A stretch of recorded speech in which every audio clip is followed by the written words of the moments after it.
What's going on, guys? Through the exposure. So then I watched basically all of the intervention episode, except for the ending. And so it's basically Dr. Shanna, who is my favorite therapist with OCD. He's probably my favorite therapist, I would say, of all time. Probably up there with Dr. Greenberger and my own therapist that I see. And she's like, okay, Scott. She's working with Scott, who's a germaphobe. And she's like, look, Scott, you understand what OCD is. You understand what compulsions is. You understand what, intrusive thoughts are. Like, and you understand the whole goal of CBT and what we're doing here, which is to face your fears through exposures. The whole point is, though, now that the exposures are only low level, they're not very, very high. She probably helped Scott come up with a hierarchical exposure chart. For example, thinking about germs, looking at germs on TV, learning about germs, and perhaps the one was documented putting his hands in like a contaminated germ, something like he considers germs, like, oh, I don't know, just touching a garbage lid or something, and then putting his hands to his face for about 5 minutes.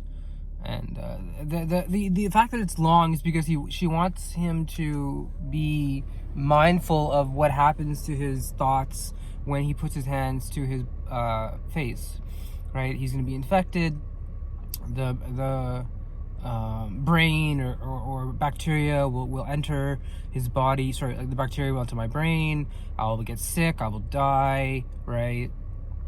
This is like bad for me. Why did I do this? I'm a horrible person, right? Why am I so stupid? And the same thoughts come for someone who, for example, has choking phobia. I'm gonna choke and die. I'm alone. No one's gonna help me. I'm driving to the hospital. I'm coughing. Oh, why am I so stupid for eating this? These different thoughts come to your brain. It's the same thing. With OCD, though, obviously, well, I'm not going to get into the differences. Let's just keep it simple as that.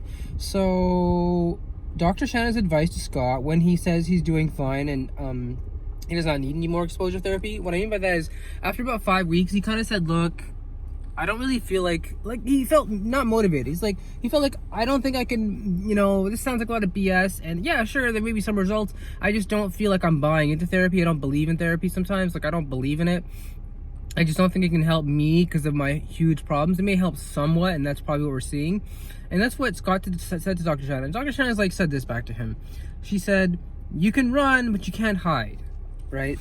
Referring to, not wanting to do exposure therapies. Unfortunately, it'll catch up to you, which is the exact kind of impetus and kind of motivation for making this channel, is to raise awareness of the fact that if you don't do exposure therapy, when you're supposed to do exposure therapy, it's only going to get worse.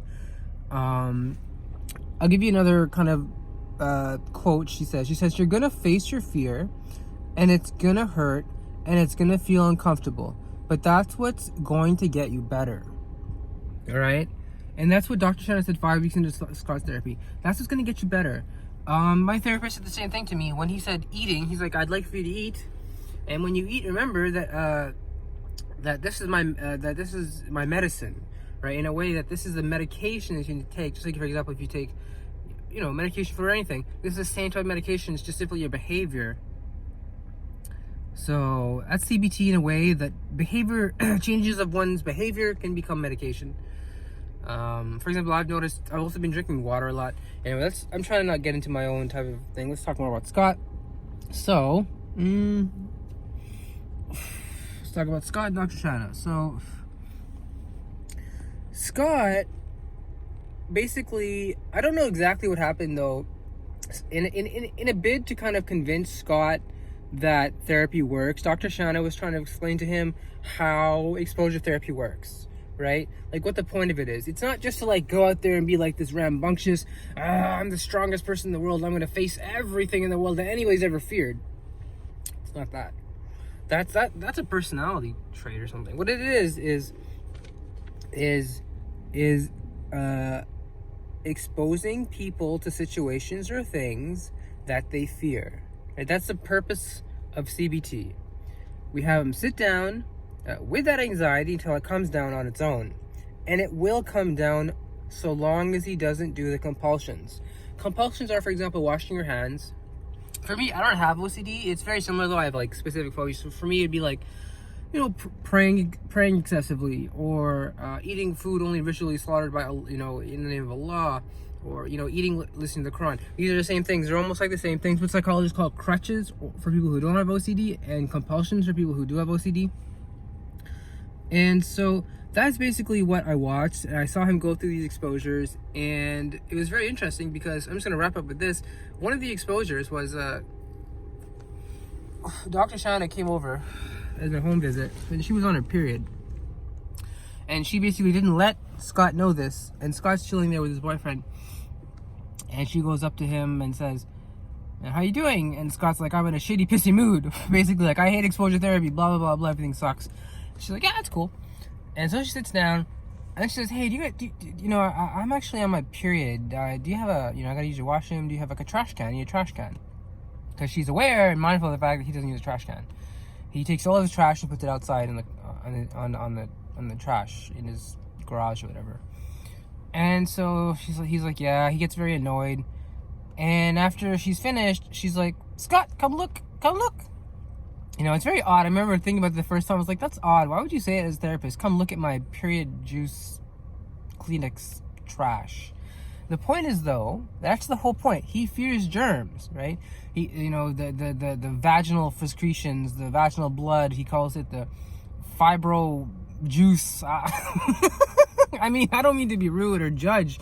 I mean, that's a lot to even know about. I'm the same thing, though. I know about like swallowing mechanisms and what's a partial airway obstruction versus a full airway obstruction, right? These are things you just learn with your anxiety. You just learn them because it's a part of living now. You think it's normal to know these things.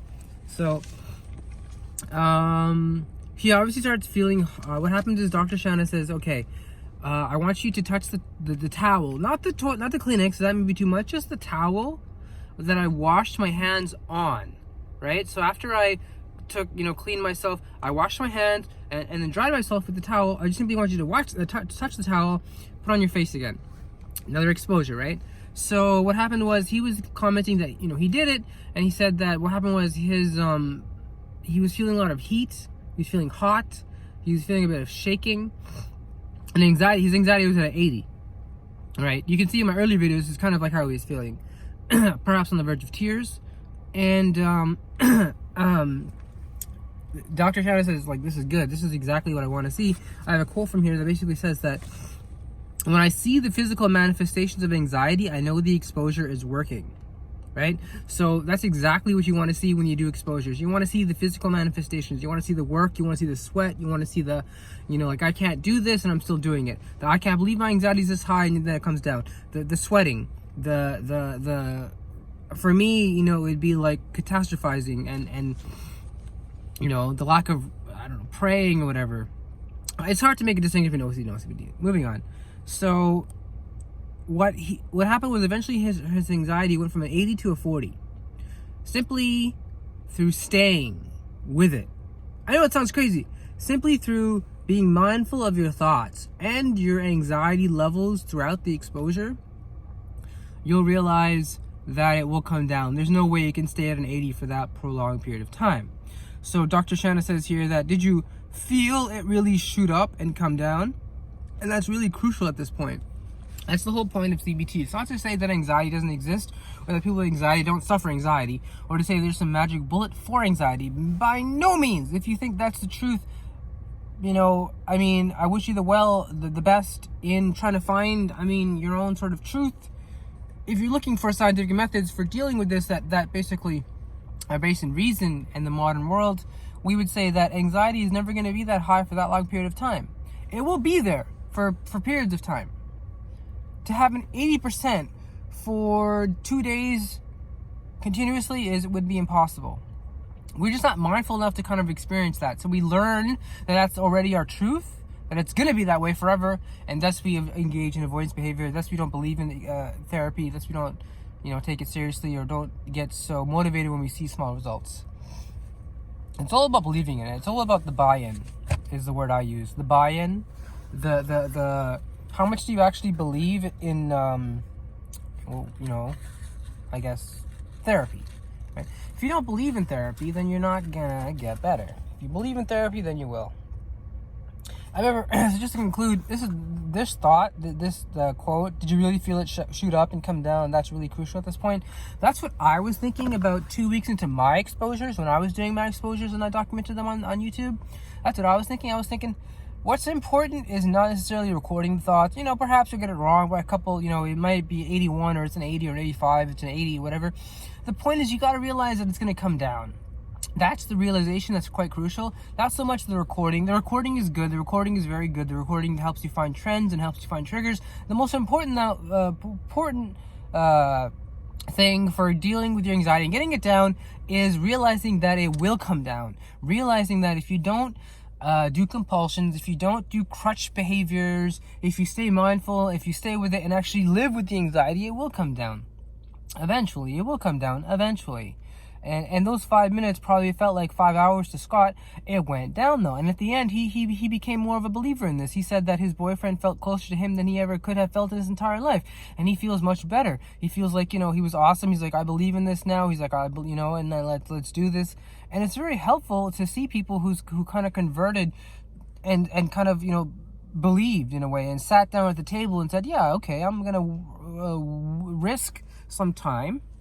The buy-in is, you know, about what, 15 or 20 exposures perhaps, and see if it works for me. And for most people it works, and I haven't really seen anybody that it hasn't worked for it, as long as they have an open mind about it. So that's my video here. I'm not going to end it, I mean, I'm not going to say anything else. I apologize for the video not being here yesterday. Unfortunately, it was just, I got tired. I was Super Bowl, man. I got super busy. So I apologize. I'm sorry. I'm having trouble keep being consistent with my videos.